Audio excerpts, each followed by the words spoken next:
ریچھ کے حملے میں ایک شخص زخمی۔ تلنگانہ کے کاماریڈی ڈسٹرکٹ میں واقع شوہر بیوی جنگل میں لکڑیاں کاٹنے کے لیے گئے ہوئے تھے۔ اسی وقت ایک ریچھ نے شوہر پر اچانک حملہ کر دیا جس سے وہ شدید زخمی ہو گیا۔ یہ واقعہ جمعے کی صبح ریاست تلنگانہ کے کاماریڈی ڈسٹرکٹ کے ریڈی پیٹ اسکول تانڈے کے مضافاتی علاقے میں پیش آیا۔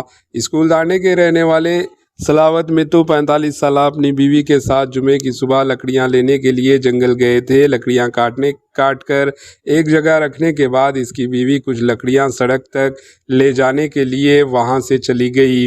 اسی دوران اکیلے موجود متو پر ریچھ نے حملہ کر دیا۔ قریب میں بیڑی کے پتے توڑنے والے لوگوں نے یہ منظر دیکھ کر شور مچایا جس سے ریچھ وہاں سے بھاگ گیا۔ شدید زخمی ہونے والے متو کو کاماریڈی کے گورنمنٹ ہسپتال منتقل کیا گیا۔